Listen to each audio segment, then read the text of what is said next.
Nós somos do Clã Pioneiro Cálice Sagrado, do GCPA 77 Paraná. E a resposta que a gente escolheu para aplicar no nosso clã foi a do Jorge Frassati. A resposta é a seguinte: para superar essa barreira, os clãs devem ter organização. Os jovens do ramo pioneiro estão em uma faixa etária onde o tempo é um grande obstáculo. As funções do clã devem ser distribuídas adequadamente com as disponibilidades de tempo de cada pioneiro. O grupo escoteiro deve usar corretamente a conta pioneira para adequar desde o começo os novos integrantes do clã às atividades, e a comadre deve planejar bem suas metas, conhecer as limitações do seu clã e adaptar-se para trazer atividades que incentivem a participação ativa de todos os pioneiros. Para isso, a comadre se organizou e também fez uma atividade dentro do clã para aplicar essa resposta. E é isso que a gente vai ver agora no nosso vídeo. A atividade do calendário pessoal a gente pegou do item número 2 das competências físicas das etapas pioneiras. E a gente escolheu esse item porque o pessoal do nosso clã sempre reclamava que não tinha tempo, porque esse dia não vai dar, porque estou com a agenda cheia, muita coisa para estudar. Então foi uma forma que a gente teve de pegar e tentar fazer com que o pessoal se organizasse melhor, porque a gente sempre tem tempo, a gente só não consegue organizar ele de uma maneira correta para que a gente possa fazer as coisas do modo certo, para conseguir fazer tudo. O calendário pessoal me ajudou muito a me programar e me planejar melhor durante um mês inteiro.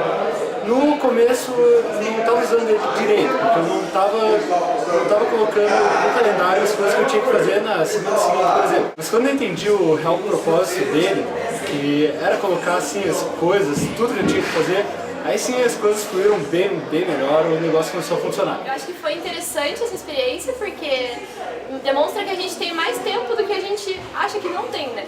Porque a gente não se organiza para fazer as coisas no seu devido tempo certo, sai atropelando tudo e com certeza não dá em nada, né?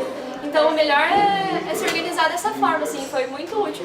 Eu percebi muita diferença entre utilizar o calendário e antes, quando eu não utilizava. Então esse foi um modo que a gente teve de fazer com que os nossos pioneiros pudessem se organizar e pudessem ter tempo tanto para vir para as atividades quanto da universidade, colégio e trabalho, para a gente ter um mês melhor, poder ter um tempo melhor e ter tempo pra gente também para relaxar. Nosso clã a gente vem fazendo de uma forma que está dando bastante certo, que é o calendário do semestre. Na primeira atividade do semestre, a gente monta o calendário para o semestre inteiro, definindo quem vai fazer qual atividade, em quais dias e quem vai apoiar. Dessa forma, a gente consegue que algumas pessoas mais atarefadas tenham bastante tempo para se programar e fazer atividade, porque elas ficam responsáveis por atividades no final do semestre. E as com um pouco mais de tempo assumem as primeiras atividades do semestre, dando assim um alívio para quem não tem tanto tempo. Para bons funcionamentos do clã, é necessário que existam algumas coisas. Uma delas é a comadre participativa. Quem está na comadre assume algumas funções e tem como dever cumpri-las, porque o escotismo é voluntário, até o momento que você assume uma responsabilidade, depois disso não mais. Essas responsabilidades variam entre presidência, vice-presidente, diretor administrativo, diretor financeiro, diretor de patrimônio. Cada uma delas implica em resolver alguma parte da vida do clã. Outro ponto muito importante dentro do clã é a avaliação de atividade. Toda atividade de sede ou acampamento deve ser avaliada, pois nisso a gente consegue descobrir o que foi errado e o que foi feito de forma correta, e manter o que foi certo nas próximas atividades e retirar o que foi errado para as também futuras atividades. Outra coisa que vem dando certo no nosso clã é a meta para os membros da comadre. Cada membro da comadre assume uma responsabilidade perante a comadre. No meu caso, por exemplo, eu sou diretor administrativo e eu assumi a responsabilidade de atualizar o SIG, as estrelas de atividade e o arquivo de atividades. Então, eu estou fazendo o possível para cumprir as minhas metas. Assim como a presidente, o diretor de patrimônio, o diretor financeiro, fazendo o possível para cumprir as suas metas. Mas nem só de comadre vive um clã. Então, a equipe de interesse é de extrema importância para o bom funcionamento do clã. No CPA funciona da seguinte maneira: um integrante, de forma voluntária, assume uma responsabilidade de um assunto.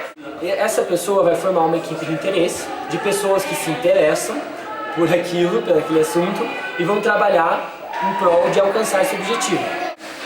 Outra coisa importante é que esse coordenador da equipe de interesse é apadrinhado por um membro da Comad.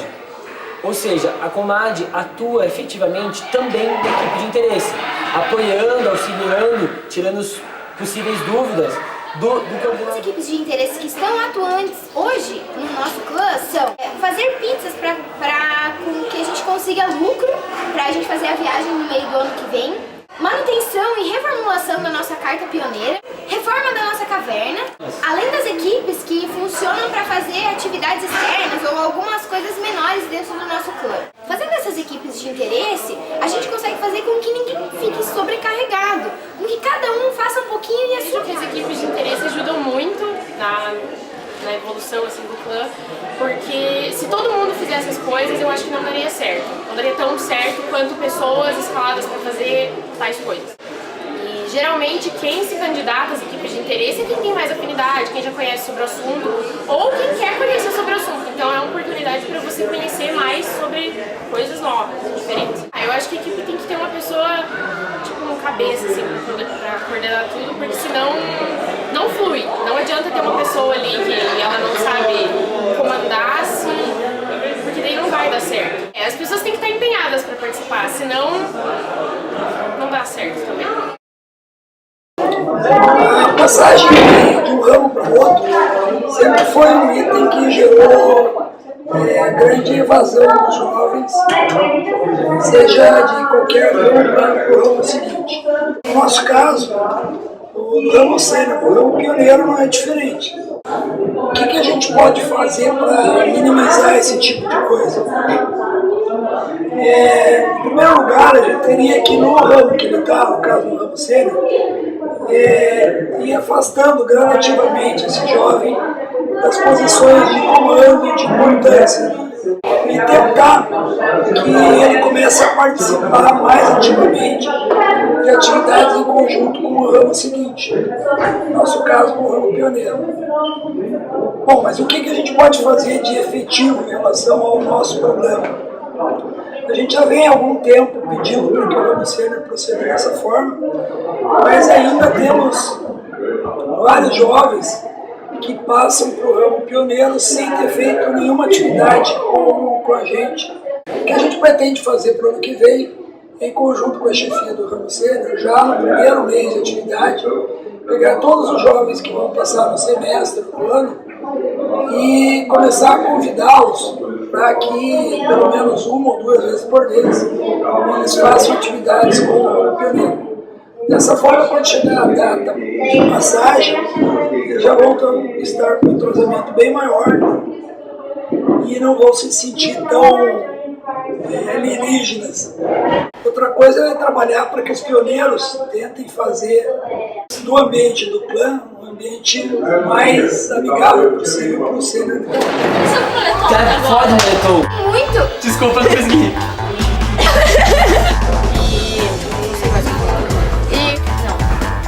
Quando começar. Eu me perdi.